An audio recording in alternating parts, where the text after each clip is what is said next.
So now we're moving to the next subtopic of the intro called For Better or Worse. Let's be honest. The "till death do us part" in quotes statements of the marriage vow rings increasingly ironic. In the 1930s, 1 out of 7 marriages ended in divorce. In the 1960s, it was 1 out of 4. Of the 2.4 million couples who will get married this year in the United States, it is predicted that at least 43% will not survive. If this research was actually conducted in the 1960s, and we can see that even as time goes on, in fact, single people, even before they get into marriage, they are now bracing themselves and actually planning what's going to happen if their marriage ends up in divorce. Nobody's now, there's even this saying now that there is nothing like for better for worse anymore. It's no longer death do us part. Like if the going is getting too tough, you can actually, like, there's always this thing at the back of our mind that, okay, divorce is actually there. You don't have to die. You're trying to make your marriage work. And I understand.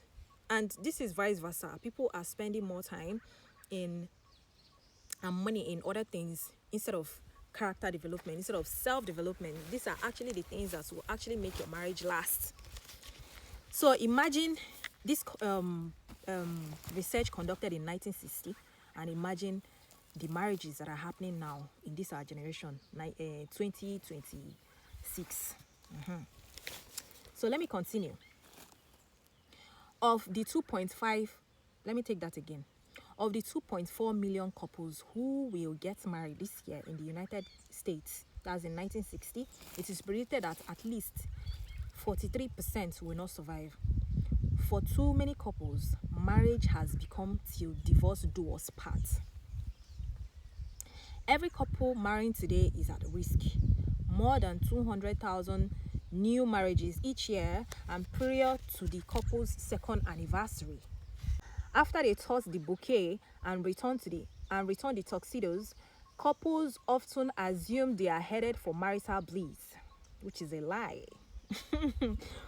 But a study of those who recently tied the knot revealed that 49% reported having serious marital problems. Half were already having doubts about whether their marriage would last. The truth is, most engaged couples prepare more for their weddings than they do for their marriage. The 50 billion a year wedding industry can testify to that fact. And this 50 billion a year industry, it has actually definitely exceeded, now in our time, it has actually exceeded 50 billion a year industry. Okay, the 50 billion a year wedding industry can testify to that fact. According to experts, the average 200 guest wedding today costs $22,000. Okay, so at this point, I actually agree with Carrie Wise. You know, the event planning is actually a lucrative business. Because let's imagine it, one person gets married, divorces, is going to get married again. No, just think about it. It's a very, very lucrative business. More than 1 million couples of bridal magazines are sold each month. Lucrative business idea, focusing mainly on wedding ceremonies, honeymoons, and home furnishing, but not on the marriage itself. Which is true, yeah. Looking back, it seems silly that Les and I did so much to prepare for our wedding and so little to prepare for our marriages. But the truth is that less than a fifth of all marriages in America are preceded by some kind of formal wedding preparations. Okay, so forget that this is a scenario for Americans, right? I'm talking about Americans. We all know that America, when it comes to celebration of wedding, they know carry and forehead, rich Nigerians or Africans.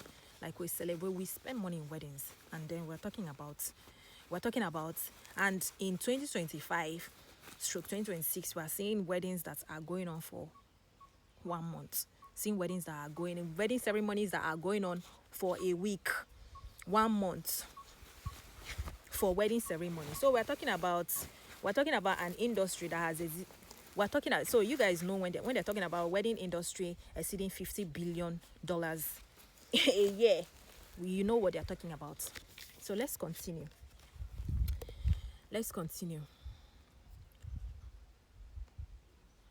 But the truth is that less than a fifth of all marriages in America is preceded by some kind of formal marriage preparations. Of course, you have to prepare for your marriage formally, all the ashwebi and everything. One wonders what would be the effect if the same amount of time, energy, and money spent on the ceremony was invested in the marriage. Okay, booking counselors, going for, like, booking certified therapists, that would actually see if you and your spouse is compatible. And if you're not compatible and you still want to go ahead with it, what can you begin to do?